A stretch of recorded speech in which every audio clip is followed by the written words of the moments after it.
Welcome all 11th graders today. This is very exciting. We are very proud and happy to have Judy Samuelson here with us, a regional representative from the University of Alabama, someone who has vast experience in the college process, things that are changing year to year, a mom of 4.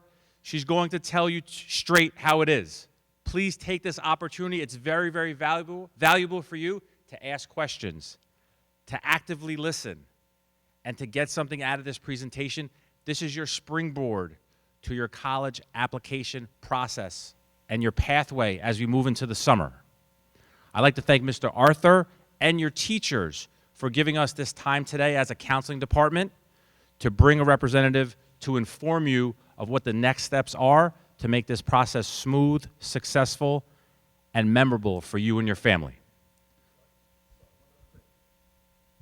I'd be remiss if I didn't share with you, on that same path, we're actually hiring someone this summer to work with students, rising seniors, on your college essay. So we're going to hire someone to work with students. It's a drop-in support. We're going to do it over a 3-week period. I'm speaking to her tonight. So you will have the opportunity to come in and meet with someone to work on your college essay. All right? Thank you. Without further ado, here we are. Welcome. Thank you, everyone. As I've been introduced, my name is Judy Salmanson. I have been in admissions for about 7 years with the University of Alabama. And if you know anything about the University of Alabama, we have a colloquial expression as we greet people, and it's called Roll Tide. Can I get a hearty Roll Tide from all y'all? Okay. Hold on. We have to do a little bit better. So when you do it, and it's just a greeting, it can mean hello, goodbye. It's kind of like aloha. So it means a lot of different things to a lot of different people, but I'm going to count it down, and when I count it down, I want you to kind of project it from your diaphragm, okay? 3, 2, 1. Roll Tide. That's what I'm talking about. So anyway, thank you for having me at Tuckahoe High School. I really appreciate this opportunity to speak with you. My first topic I want to speak to is as you are embarking into your senior year. So right now, you're still juniors, you're still trying to move in the process of getting all of your APs done, studying up for those exams. Maybe you've had junior prom already. These are all things that are happening, and you think, wow, I have this whole time in the summer where I can just kick back. I can maybe, have a summer job, but I can sleep late, I can go to bed late, and I don't have to do anything because I have 180 days of my senior year, and that's going to take care of everything. How wrong you would be if you thought that that was the equation for success. You need to start preparing for your freshman year of college now. You need to start preparing now. You need to start beginning to look at, putting together what I call a social resume, what maybe some staff here might call your Common App brag sheet. Either way, it's the same information. You need to start putting together what you've done from the time you were a freshman. And maybe some of those things were blips on the radar. Maybe you decided to run cross country and maybe you only ran it for 2 weeks because you didn't realize you had to run a 5K every time you went out and you ran. And you also discovered that you did not like running. So maybe you quit that. That's okay. Write it down. You want to write everything down that you've done, whether it's you were in a cooking club for a week or maybe you were in FBLA and now you have transitioned from just a participant to an active member to now maybe making regionals or a state competition. So all of those things you need to be able to put on your application. When you are filling out a college application, we're going to look at your transcript because we want to see what courses you've taken. We want to see what opportunities you've been given and what you've done with them. But there's also a second piece to that, and that's who you are. Well, that's how all of the questions on either the Common App or on the Coalition app or on the college's website application, that's what that's for. Because colleges want to find out who you are. They can't really tell that by what courses you take, but they can tell that by the activities that you've taken an interest in, and they can tell that by the longevity of those activities and maybe even leadership of what you've been doing and how you've kind of distanced yourself from the pack. Whether it be, you don't need to be president or vice president or treasurer or secretary to be a leader, because sometimes, let's face it, those positions can be delegation positions and you're not even really leading anything. You're just giving out responsibilities to other people. Maybe you're a mentor. Maybe you are part of your varsity lacrosse team, but yet you volunteer to run training drills for the JV or freshman teams. Maybe you have been working and you can't really participate in sports or extracurricular activities after school, but maybe the local Stop and Shop, maybe you went from stocking person to working the register to now being front-end supervisor. All of those things indicate that you are a leader in what you are doing.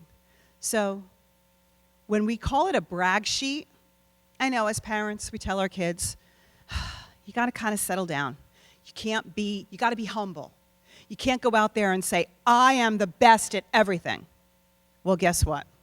This is the one opportunity that you have, and you have to say, I am the best, and this is why you should admit me to your school. But that's only one side of the equation. College acceptances and college, when you apply, it's mutual selection. What do I mean by that? It means you might want to go to a certain place, but now the college has to choose you. So when mutual selection happens, let's say, I love your sweatshirt, by the way. So let's just say, yes, she's wearing an Alabama sweatshirt. We don't have to turn around. But when she applies to Alabama and we look at her application, she selected us, we select her, that's mutual selection. There are going to be times in this process, and it's kind of it's not you, it's me type of thing, where you might select us and we don't select you. That doesn't mean you're a bad person. That doesn't mean you didn't have enough activities. That doesn't mean that you weren't good enough. It just means what we were looking for, we didn't see in your application. So let's talk about fit. There's a reason why there's 5,000 colleges in the United States. Probably over that. I'm probably being underrepresented. There's a place for everyone. My mom used to have an expression, there's a lid for every pot. And that's kind of what it is when it comes to college decisions. There's a place for everyone. Now, is it going to be a place where maybe you and 5 of your buddies or 5 of your girlfriends are going to be going, or maybe your significant other would be going? You have to look at this kind of pathway as your own journey. You can't rely on what your friend is doing or what your friend's applying to. Yeah, it's nice if a group of you all apply to the same college, but that also might mean that you might not all get into that same college, or you might not decide to get to that same college because maybe your family situation is different. Maybe some people get great scholarships, maybe you didn't get a scholarship. Maybe some people get FAFSA loans and maybe some people don't. Maybe some people get Pell Grants and some people don't. These are all conversations, you should be having with your parents this summer. What can we afford to pay for college? Or do I have a 529? Who knows what a 529 account is? Okay. I like that. So 529 account is a savings account that your parents have started, hopefully, for you so that when you go to college, they can take out that money. It's a savings account that is not taxed. So it's a great way for your parents to be able to do that. If you haven't started it now, don't bother. It's not going to accumulate anything by the time you're ready to leave. There are other ways to pay for college. I mentioned scholarships. I mentioned FAFSA. I mentioned loans. Those are all ways you can pay, but you have to have that honest conversation with your parents. This is a great time. You're culling your college list. You've been with your counselors. You had your your student parent counselor meetings. You are kind of developing that list. Do you want a large school? Do you want a small school? Do you want something rural? Do you want something in the city? Do you want a Big Ten school? Do you want an SEC school? Do you want a liberal arts school? Do you want college at all? These are all questions that now you should be circulating, compiling those lists, but also asking about cost. It's not a weird question to have, because you have to understand the parameter in which you are putting yourself into. If you apply to a college, and I believe a study that I read was one of the colleges, several colleges actually in the nation, are over $90,000 a year to attend. I don't think people even make $90,000 a year in some instances. And now you're asking that family to pay that for college? You have to have that conversation so that you understand what your parents are, if they are going to support you on that, because guess what? You're going to be 18.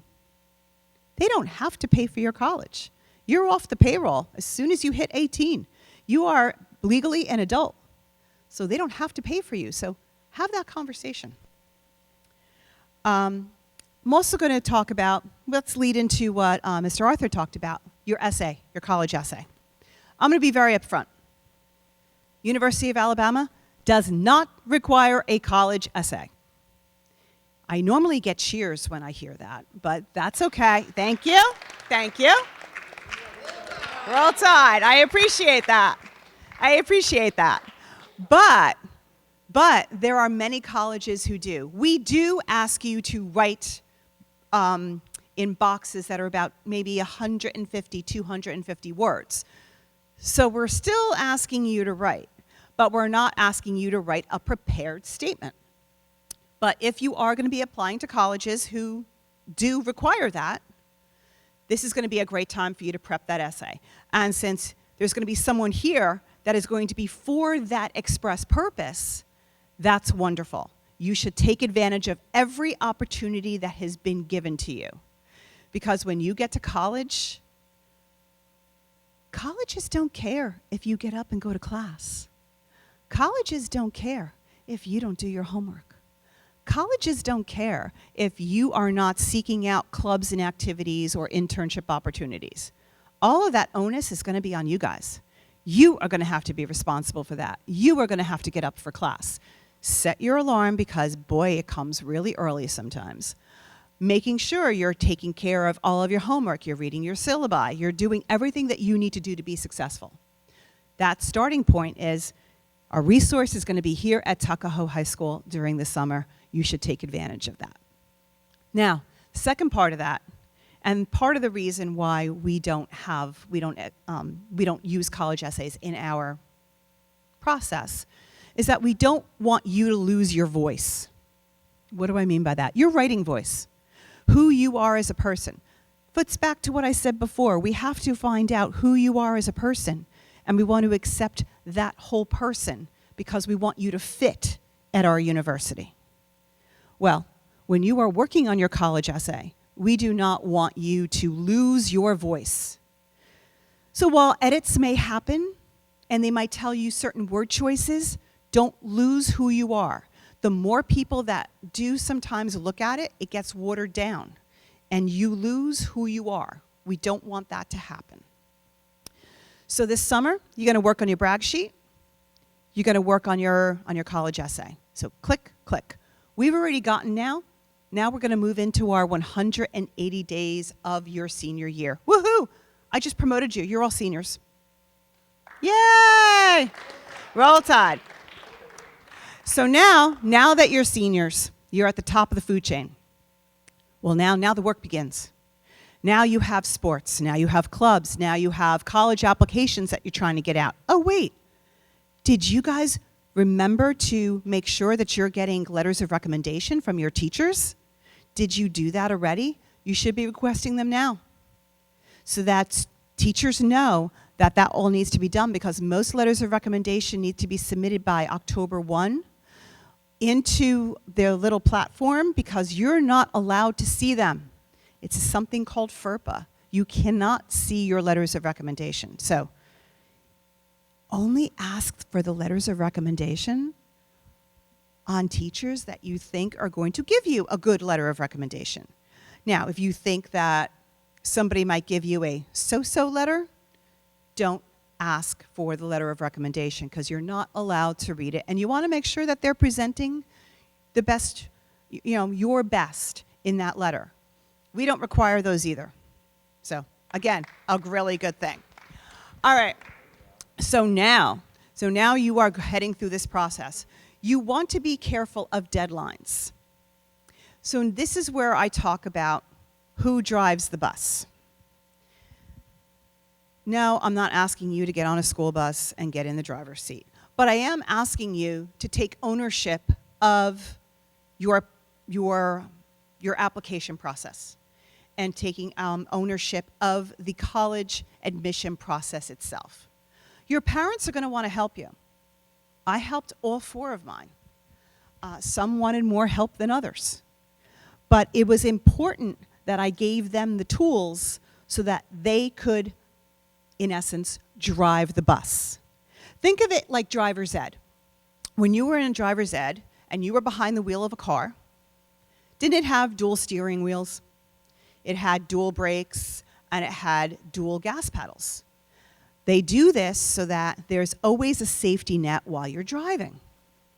So when you did your driver's ed course with a driver's ed teacher, that if you did something like, let's say he says or she says, put your foot on the brake, and you all of a sudden go to put your foot on the gas because you got it confused, they were able to help you out. That's what your parents should be. Your parents should have the brake or the gas or the steering wheel to assist you, but not to drive it. That's your responsibility. If your parents on tours want to make notes, let them. If your parents want to assist you with putting together what guidelines or what deadlines are going to be coming up, let them. But you are the one that's responsible for meeting those deadlines, making sure that you're doing everything that you can to check the box off the list. I'm really big on lists if you haven't figured this out. Really big on lists, big on timelines, big on multicolored ink to make sure that I'm adhering to everything on my lists. But that's a me thing. Find what works for you, because time management is a skill that you're going to need all the way through college and beyond. So while we're managing this list, maybe you're going to visit schools and you're going to make your list of liked this tour, liked the quad, didn't like the food, lots of traffic, didn't find kids that were like me. These are all things you can just jot them down. Y'all all have phones. Put it in your notes. I know you guys know how to do that. You don't have to have it on a pen and paper. I do that, but you don't need to do that. Find your way. Find what works for you. Making sure that you're meeting your deadlines. When a college says their deadline is November 1, or the college says their deadline is December 15 or January 15, do you think if your mom calls, they're going to give you extra time? That would be a no. Normally, our systems lock at like 12:01 or 12 midnight on January 16th or December 16th. And there's nothing we can do to physically open the portal back up to allow you access. Don't you think we've heard, my internet went out and I couldn't submit my application? We've probably heard it thousands of times. Don't let that happen. If you know that the application is due by January 15th and you've known this since September, what do you think I'm going to tell you to do? Get it done earlier. make sure that you have met all of your requirements, make sure that you have some breathing room, make sure that you're allowing yourself any time for any internet happenstances, maybe somebody reviewing your records, anything like that, maybe getting the transcript out. You want to give your counselors and your teachers time to cull all that information, as well as allowing for any type of internet blips to happen. Any questions so far? I've kind of just been rattling on and on and on. I haven't given you a chance. Anything? Okay.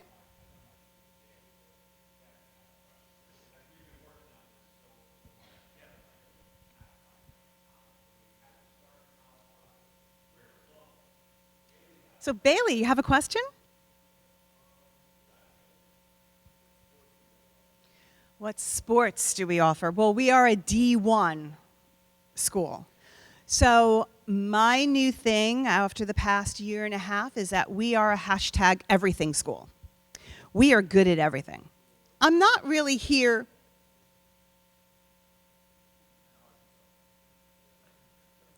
That's not going to happen. And Michigan might have beaten us, but we didn't have their plays. So, nothing alleged about it.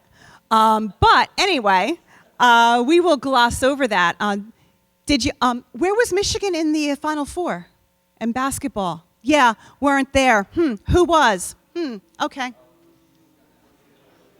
I could go on all day, guys. I could go on all day with that. But Bailey, thank you for your question.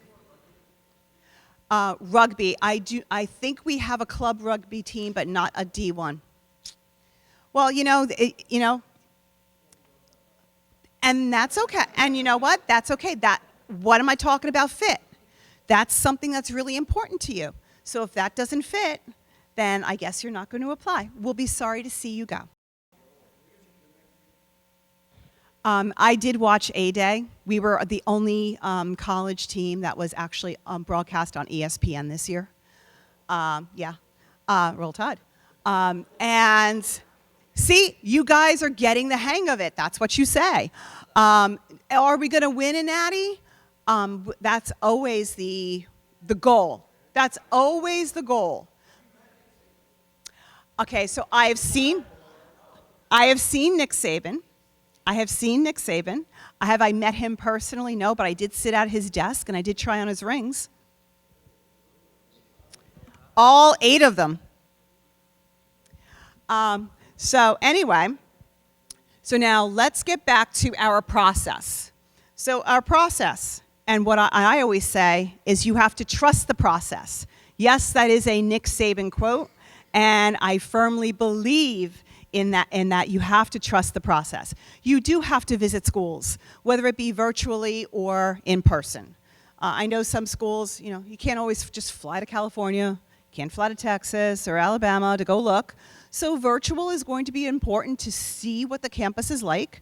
Then maybe you apply, then maybe you go visit to kind of get that more important aspect of that boots on the ground experience, which is fine. Whatever works for your family is going to work for you because you're going to trust your own process.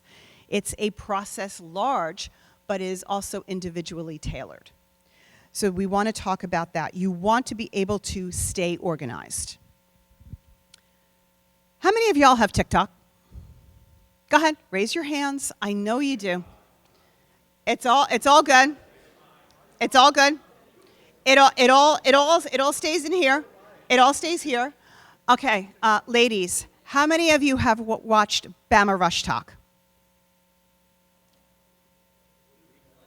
Greek life. It's all about Greek life. Okay, do you know that most schools have an admissions TikTok? Tulane started it. Georgetown has it. We have it. Georgia has it. Tennessee has it. And those are great. Those are polished videos done by social media experts that the schools have hired, in most cases, to make their school shine. Do you know what they are not? Admissions experts. So when you follow Kelsey from Alabama, who is talking about her Rush experience, or you're following Gracie O'Connor, who was my daughter's year, who was a good friend of hers, and was posting videos left and right about, her walking to class and getting her Starbucks and doing these things. These are people who are being sponsored and paid to make the product look good. And what is the product? The product is the university or Bama. We have a zero tolerance when it comes to hazing. First of all, they're not called frats, they're called fraternities. There is no hazing. There is nothing that's allowed. Now, do I know if something happens inside of the house that is not caught? No, but there is a zero tolerance from the university. There have been houses that have been caught, and their houses have been taken away, and the fraternities have been disbanded. So that should make you and your parents feel a lot better. Both of my children who went to Alabama were both in fraternity. One was in a fraternity, one was in a sorority. I didn't have any qualms about letting them go through that process. They both had great, fantastic experiences through that. My point is, you can watch all of those videos for information.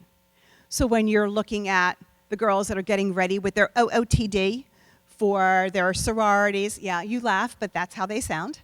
I have done OOTDs on myself. And I have posted them on my Instagram page because, especially during August, it is a thing. And it is great, and it's wonderful to see the responses. OOTD, this is from Athleta. That's from Kendra. Adidas. Outfit of the day. And my hair is my own. But this is what you will hear. That is not going to be where you want to get your college information from. So now you're going to ask me, well, where should I get it from? All I know is I go on TikTok and I punch in, Tulane, and all of these admissions videos comes up. That should be great. And it is great. It's wonderful. You're getting a view, a snapshot of the campus. You're getting people walking around. You're getting admissions counselors talking to you as if they're only talking to you, but they're talking to a camera. You want someone who is an expert. Who would that be? Me. Me, and there's lots of other people who are experts, just like me, for universities all over the country. If you don't know how to find us, you can go onto the university website, and you can type in either admissions counselor or meet your recruiter, or you can ask your school counselor, and he will know who the contact is at the university that you're interested in.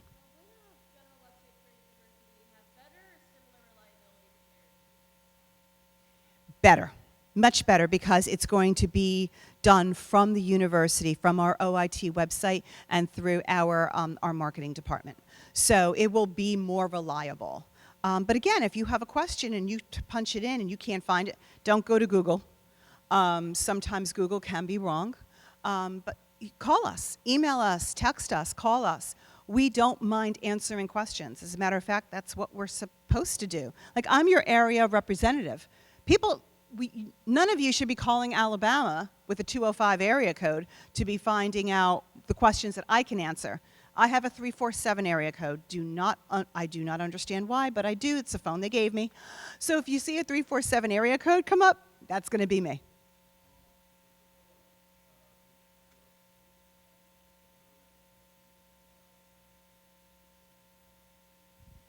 So especially with a D1 school, we are admissions and sports, athletics. There's a wall. We can't know the athletes that are being recruited, and the coaches can't know if you've been admitted. Any student athlete needs to adhere and to be able to be admitted to the university underneath the guise of our requirements. Once that happens, then the conversation takes a different path. How to get that conversation? You have to reach out to the coach. Your coach has to reach out to the coach.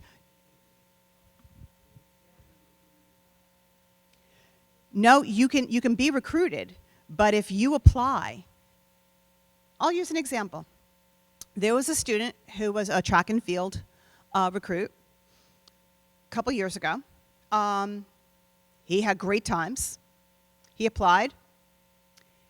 He had a 2.1 GPA ending his junior year. He could not get in. Our requirements are competitive. He could not be on the Alabama track and field team because he could not meet our requirements. So whatever happened on that other side, I don't know, but I know that this athlete could not be recruited by our university because he could not meet our admission standard. By the way, our admission standards are our average GPA is a 3.88 ending your junior year.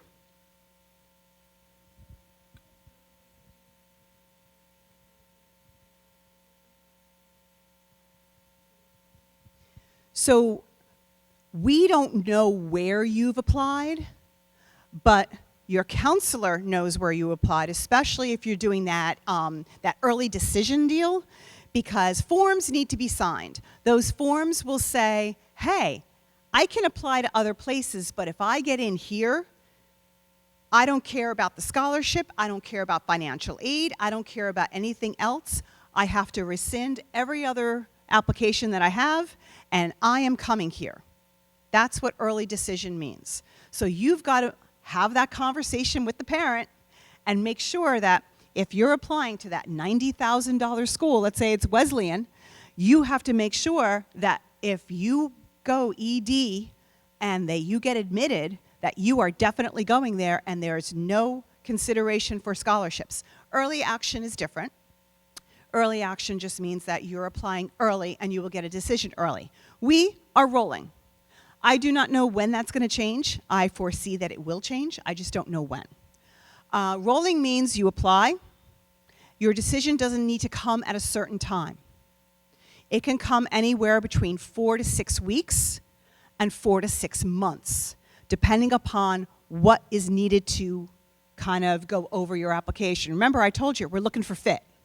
So we're looking at those transcripts. We're going to read those answers on your application. We're going to make sure that you are the type of person that we feel will fit at Bama, whether you feel you fit or not. We know the profile. We know the landscape of our students. We know the type of student that is successful. If we feel you're not going to be successful, we're not going to admit you. Because why would we want somebody who's not going to be successful? That doesn't make a sense. We want to have the most engaging, eclectic class possible so that everybody rises everybody else up, so that you're all there to help each other and that you will be successful, and that way you'll make us look good. Okay, I'm going to move on a little bit. So we've now progressed and we have now applied. We've gotten our decisions. We're making our decisions. We've made our decision. We're going to college. Woohoo! You have now entered into the realm of, I am a freshman on campus. Some of you might feel like a fish out of water. You get to campus and you don't have any friends. You are the only one that is going from your high school. That was exactly what I did. That is exactly what my son did. That is exactly what my older daughter did as well. We wanted to go places where we didn't know anybody. It's the only time in your life that you can truly reinvent yourself. You can go to a different place in the United States or abroad if you choose to do that. Many students are looking to go to college in Paris, in Canada, in England. That's a real broad choice, and I respect that, but it's your only time where you can go to another place in the United States or global and totally reinvent yourself and not have to worry about food, shelter, job, responsibilities, all of that stuff, because all that's taken care of. So I want to read you a little something. This always surprised my own kids, and I was talking to a group of recruiters, and we realized that students really don't know what life is like on a college campus. So, most students are going to take 16 credits per semester. That is your full load. 12 to 16, but 16 is your full load. So now you have 8 semesters, that's fall and spring, and you need 128 credits to graduate. Okay, cool, you're on track to do that. Most days are going to look like this, or weeks. We're going to line this out in weeks. You're going to need 16 hours of classwork, whether that's going to be Monday, Wednesday, Friday, Monday, Tuesday, Wednesday, Thursday, Tuesday, Thursday. You get to select your schedule, and you get to put in the classes that you want in the times that you want, and most of those classes are going to be 90 minutes to 2 hours. So you're sitting in class a heck of a lot longer than you are in high school. Point number 1. So now, most classes, you can have homework in. So now you have an additional 16 hours of homework. Some classes might be more, some classes might be less. 40 hours to sleep. Yes, I've given you sleep time. In college, there will be something called sleep deprivation. It will be real and you will feel it. But let's try to hone in on those 40 hours of sleep. So that equals 72. 72 hours that you have scheduled something. That's over 3 days of school, because I've given you classes Monday, Wednesday, Friday. A week is 7 days.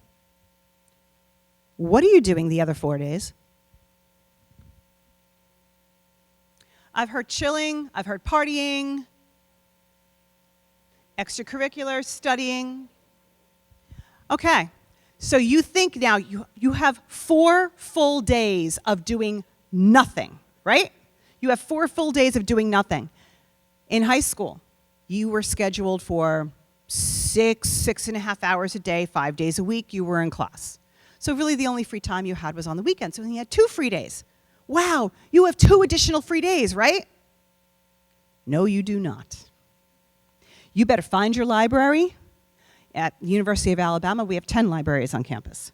You have the ability to rent out a room. The higher you go, the quieter it is. You might need to get a group of you together. Remember I told you weren't going to have any friends. As soon as you say that you have a study room and you've rented it, let's say, every Tuesday for the semester, you're going to have a lot of friends, especially around midterms and finals. People who think you don't have to study in college, you're wrong. Totally wrong. The workload is more than you have ever seen in your life, no matter where you go. It doesn't matter if you go to a community college down the road or if you're heading to Harvard. The work is totally different because the professors expect that much more out of you. You're going to want to schedule your time. Oh, wait, I talked about time management. Yeah, I said it's going to follow you all the way through. Get to know time management now. Get to know your scheduling now. Get to know what works for you now, because it's going to serve you really well. First semester freshman year is where a lot of students, all of a sudden, they start to flounder. They don't have that lifeline. That, Sunday dinner's not happening. Mom's not doing your laundry. Oh my goodness, you have to do your laundry yourself. You need time to do that. You know what you can do when you do laundry? You can sit in the laundry room and you can study. My daughter learned that. You know what else you can do? You can take your computer while you're in your laundry room, because you don't want to leave the laundry room, because clothes somehow decide not to come back with you if you leave your laundry. Doesn't matter where you go. You can take your computer and you can talk to your friends while you're doing that. You can also order dinner. You can become multifaceted, where you are doing multiple tasks at the same time. That's what time management in college is going to look like. You might want to join the choral club, but the meeting might happen on Friday at 8, when you're also maybe going to your sorority meeting on Friday at 7. And now you need to figure out if I can get out of one and go to the other. These are all things that you guys are going to have to learn. Those 4 days in college that you now get freed up do not look the same way that they did now. You do not have the family support that you did in high school. You are on your own. And speaking of which, being on your own, when you apply to a college, let's go back to that for a second. Who has their own Gmail, Yahoo, Hotmail account? every hand in this room should have gone up, and everybody should know that when you are applying to college, if we see the mom4@aol.com email address, we know your parents filled out your application. Where do you think that application is going to go? Not the garbage, but the bottom of the pile. We need to know that you have filled it out. I have received emails from parents that say, we have filled out the application and we have put the incorrect birth date on my application. Yes, I have had parents that put their own birth date on their child's application. Please make sure that when you are filling out your application, you're using your own email address. Do not use a school email address. There is a firewall that will prevent most emails from getting through. So when you're admitted, you're going to call me 4 months later and say, did I get admitted? And I'm going to say, but an email went out 4 months ago, and I'll see that the email bounced because it's on the firewall bounced it back. So make sure you are using your personal email address. You know, Judy S. College 2025@gmail.com works real well. Don't have to worry about that. Just create one and make sure you're checking your email. You want to make sure that you check your email daily. And that's why I say having a college email would be great. You want to make sure that you're doing it. Don't tell mom to do it. Do it yourself. Get into that habit, because when you're in college, you're going to have to check your school email daily, if not multiple times a day. So, I've given you a lot to think about of what college is going to look like. But first of all, we're still at the end of April in your junior year. So who remembers what they should be doing now? I'm going to circle back to what I began with. Planning for your freshman year of college. Asking for letters of recommendation. Making plans. Hopefully you have done that since September, because you only have a month and a half left of school. Now remember that grade that ends your junior year, that cumulative GPA, I've also heard people have told me, freshman year doesn't count in high school. I don't know in what world they're living in, but it does. It does. Yeah, so what can you do now? Now what you're going to do is you're going to look onto some of those websites for those colleges and try to figure out what the average grades are of students that have been admitted. You might want to look at Naviance as a tool as well, but you want to look there, because if you're going to apply to a university and you are that track star who only has a 2.1 and you want to get into Harvard, that's not going to work out. Make sure your expectations are realistic. Make sure you are calling or asking questions of the experts. He's an expert too. And make sure that you are open and honest with your expectations, that you are asking your parents for assistance, not for the whole help in the process. And ultimately, trust the process. It will do well by you.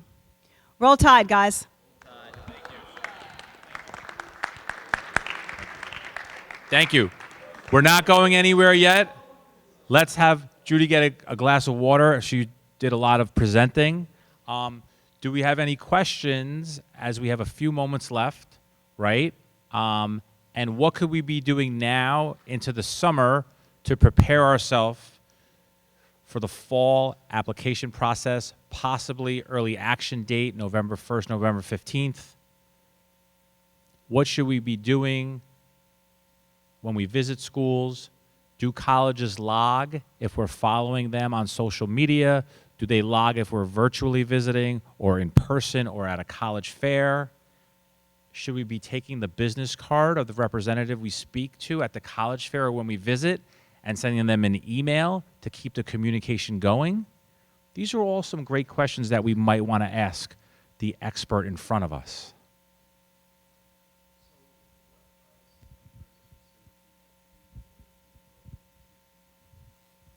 That's a question for your parents.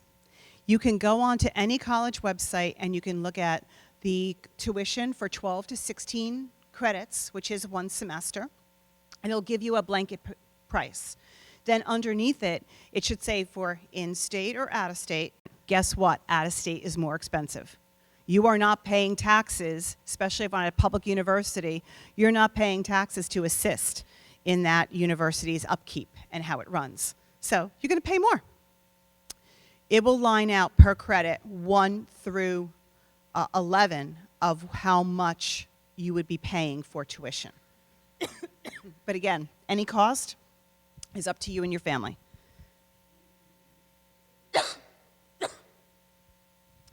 If you ED and you don't go to the school, what happens?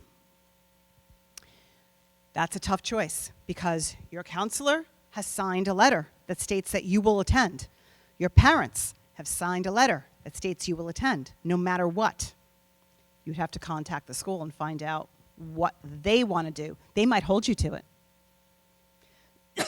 That's why ED should only be used for one school alone. And it will only be used once, and it's used as you have had that conversation with your parents that no matter what, I can go there.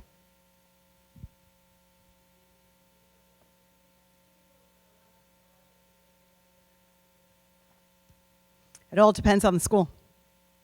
There are some that come out with their financial aid and package and scholarship package later in the process because they have their class and now they can see the money that's going to be needed. There is a space where you can check on the application, I believe, where it says, are you looking for a need-based scholarship? And that will come off of their FAFSA. So if your FAFSA says that you have a need for scholarship, you should be able to get something. I do not know, though, that process because we are not a need-based university. We will take whatever the FAFSA says, and that's what is given.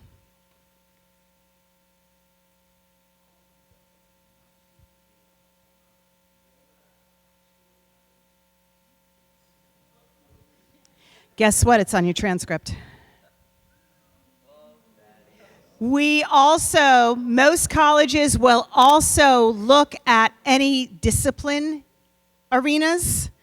If you have been suspended, if you have a cheating incident, if you have anything like that, it will need to be, you have to answer honestly because it will come through and you need to explain away that thing. I recently just had a student who was trying to be admitted, and he has a DUI. So we will see what happens with him. For merit aid, maybe Judy can speak to merit aid, and we can learn about merit aid. Maybe for Alabama or the SAT, ACT score that would maybe trigger merit aid. Great question. So merit aid is kind of a catch-all phrase that a lot of places use. We have 2 different types of scholarships. One is our automatic merit scholarship. Heard the word merit in there. And the other one is our UA competitive admission scholarship. We will be test optional for all y'all. Yeah, and I can get a Roll Tide on that because I know everybody loves to be a test optional school. But what that does is that alleviates you out of our automatic merit pool of money. Automatic merit can only occur at the University of Alabama if you have a 3.5 GPA or more and a qualifying ACT or SAT test score. It starts with a 25 ACT and a 1200 SAT. That's the threshold for a $6,000 a year scholarship, which makes it a $24,000 scholarship. That's the foundation. We go all the way up to a $28,000 a year scholarship on automatic merit. UA competitive awards, every student is evaluated, but because we have such a high pool of applicants, a lot of our applicants have a 3.8, 3.9, 4.0, over a 4.0, and a lot of them are involved in, multiple activities. They're leaders in their community. They're inventing things. They have great work ethics. So for them to really get a scholarship, I can honestly say probably only about 10% of students are getting those awards. But there are students who have a lower GPA who are getting those awards because of their activities. So don't let it preclude you, but be aware of every school's scholarship structure, because you want to take that test score before December of your senior year if needed. Him, then you.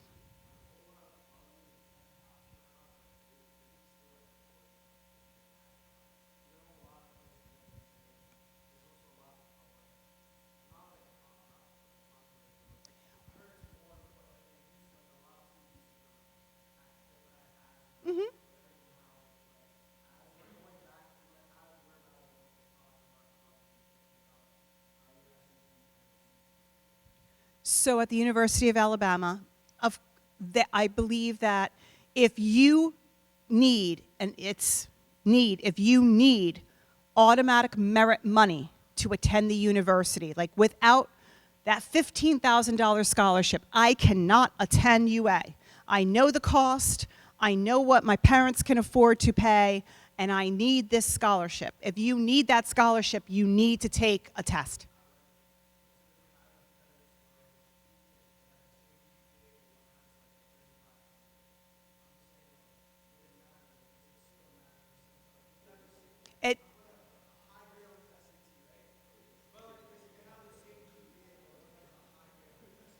It's all going to depend on that school's evaluation process. So it's all going to depend on that school's evaluation process. Every school has their own way of evaluating applications. But I will say, if all pieces are equitable, so we have boy A and boy B, and they're both equitable, but he has that one more piece of information, well, you can draw your own conclusion.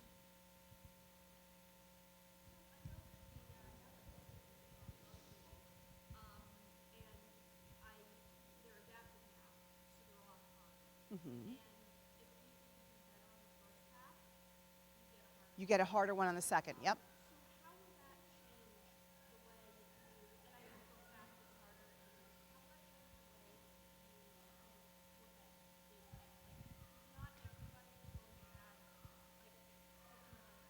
Right.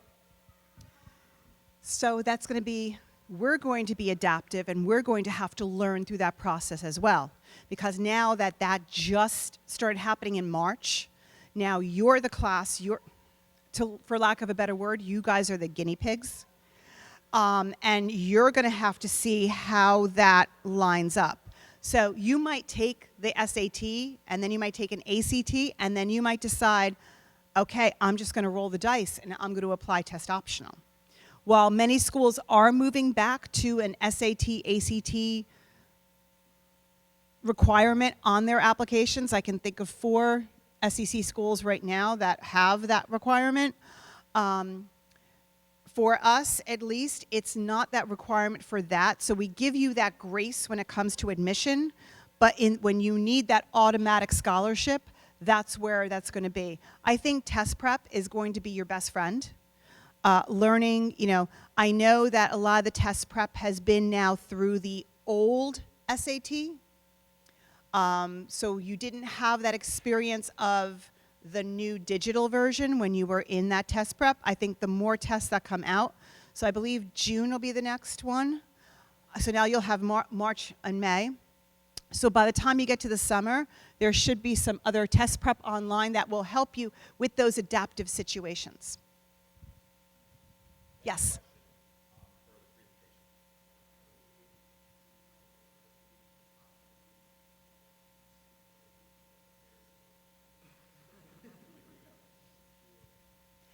I think that looks to dedication of studies. Unless there is a box on most applications that say, is there something that we need to be aware of when we make our decision? Because we're not going to hold it against you if you were playing rugby, let's say, and you got conked in the head and you had a concussion that kept you out of school for 4 months. That we will not, of course, that is something that happens. But if you are consistently what's the old word, truant? Truant. Yeah, truancy. If you consistently, let's say on a Monday and a Friday for 5 months out of the school year, you just cannot get your butt into school, that's something that, you know, we might want to look at a little further. So as we wrap up the presentation, can we just give Judy a round of applause?